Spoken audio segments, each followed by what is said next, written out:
A rapper that gave me hope. Oh, yeah.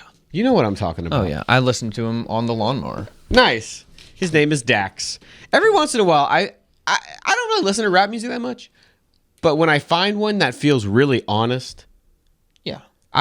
it's all I'll listen to for like weeks.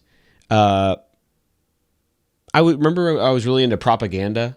Loved Propaganda. Oh, wow, yeah. For a long time, and I still do. But right now, there's this rapper named Dax. It's like music that feels actually countercultural instead of like this sort of like corporate-backed countercultural that we have now. And it's interesting listening to music because when I was growing up and listening to rap, it was like, okay, these are the people in my generation. And so now I'm listening to rap and it's guys who are in Gen Z. Yeah, You know what I mean? And so it's interesting hearing their perspective, and it's sad. But so it's interesting hearing this guy talk honestly about what life is like for people his age. Yeah.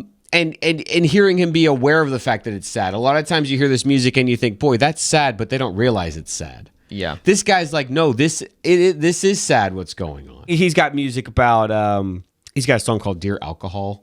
Yeah, I Like, listened to that. real good.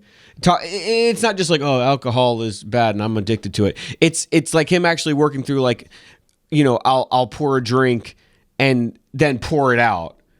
Which if you've ever like dealt with any sort of like addictive behaviors, you know what that feels like, where he's like, I'm an idiot, I shouldn't do that. You know what I mean? Yeah. So the whole song is him like fighting through that. He's got a really sad song called The Abyss. It's like the first song on his new CD.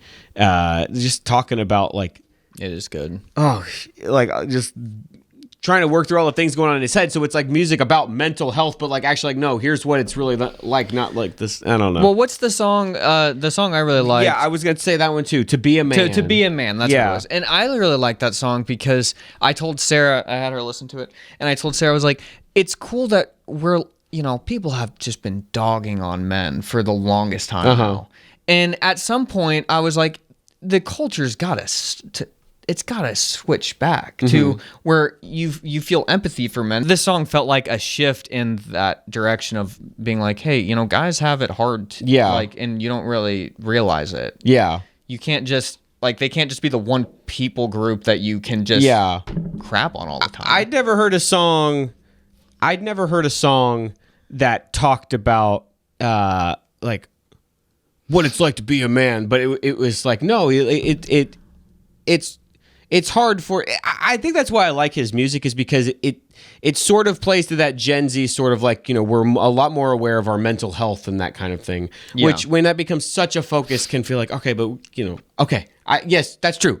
Yeah, let's keep going. But it's like an awareness of that, but also this understanding that you gotta do things. You can't just live in this state where you're just constantly like focused on me or whatever. And so it feels like Dax is sort of like in that state of like, I'm trying to work on me, but I'm also aware that like I have all these responsibilities as a man, and and it matters in a way more what you're providing in some sense. Like you have to, even if you're going through hard times, it's like it's what still really matters is what you're providing for the people around you. And anybody who has a dad knows that that's what the dad does. And you realize when you get older, it's like, oh, this was a hard financial time for my father. Yeah. But nobody knew. Right. Or this person died. Yeah. And that must have been really hard. Right. And when you're older, it's like, wow, how did he not? It was just, he was just normal still.